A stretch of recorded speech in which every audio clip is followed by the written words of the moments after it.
E20 petrol అనుమానాలపై కేంద్రం సంచలన ప్రకటన చేసింది. E20 పెట్రోల్ కి సంబంధించి 9 కీలక అంశాలతో వివరణ ఇచ్చింది. E20 పెట్రోల్ వినియోగంతో మైలేజ్ తగ్గే మాట వాస్తవమేనని చెప్పింది. అయితే E20 పెట్రోల్ వాడకంతో అంతకంటే మెరుగైన ఉపయోగాలు ఉన్నాయని చెప్తోంది కేంద్రం. E20తో వాహనాల ఇంజన్లు దెబ్బతింటాయనే ప్రచారాన్ని మాత్రం కొట్టేసింది. ఇథనాల్ పెట్రోల్ బ్లెండింగ్ ప్రక్రియ 20 ఏళ్ల క్రితమే ప్రారంభమైందని చెప్పింది కేంద్రం.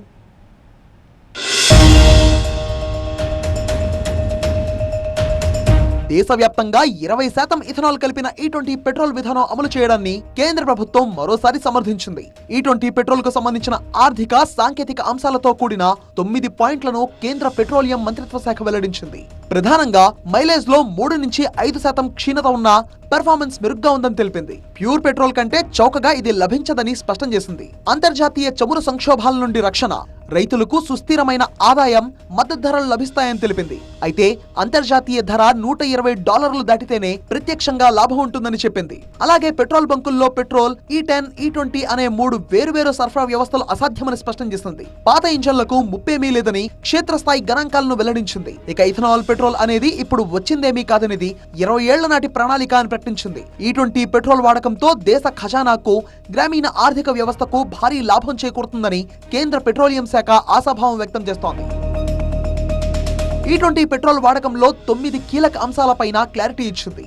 E20 పెట్రోల్ వాడకంతో పాత వాహనాల ఇంజన్లు దెబ్బతింటున్నాయనే ప్రచారాన్ని కేంద్రం కొట్టిపారేసింది. అందుకు సంబంధించిన గణాంకాలను కూడా వెల్లడించింది. అయితే E20 పెట్రోల్ వాడడంతో వాహనాల మైలేజీ 3 నుంచి 5% వరకు తగ్గుతుందనే విషయాన్ని మాత్రం కేంద్రం అంగీకరించింది. కానీ E20 పెట్రోల్ తో వాహన పనితీరు మెరుగుపరచడంతో పాటు కార్బన్ ఉద్గారాలను సుమారు 40% వరకు తగ్గిస్తుందని తెలిపింది. ఈ క్రమంలోనే మరో కీలక అంశాన్ని కేంద్రం ప్రస్తావించింది. దేశంలో ఇథనాల్ తో కూడిన పెట్రోల్ ప్రయాణం 2001లో పైలట్ ప్రాజెక్ట్ గా ప్రారంభమై 2013లో అమల్లోకి వచ్చిందని వెల్లడించింది. 2014కు ముందు ఇథనాల్ కేవలం 1.5%కే పరిమితం కాగా ప్రస్తుతం ఇథనాల్ 20% లక్ష్యాన్ని చేరుకున్నట్టుగా కేంద్రం తెలిపింది.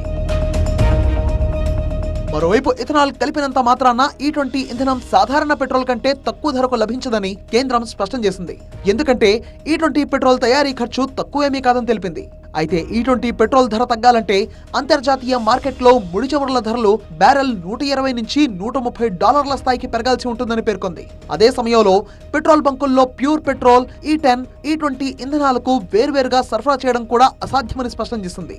ఆ స్థాయిలో సప్లై చైన్లు నిర్వహించడం వల్ల ఖర్చులు పెరిగే అవకాశం ఉంటుందని గుర్తు చేసింది. ఇక ఇథనాల్ బ్లెండింగ్ విధానంలో దేశానికి 197,000 కోట్ల విదేశీ మారక ద్రవ్యం ఆదా అయిందని కేంద్ర పెట్రోలియం శాఖ వెల్లడించింది. మొత్తంగా E20 పెట్రోల్ పై కీలక ప్రకటన చేసిన కేంద్రం అవాస్తవ సమాచారాన్ని నమ్మొద్దని సూచించింది.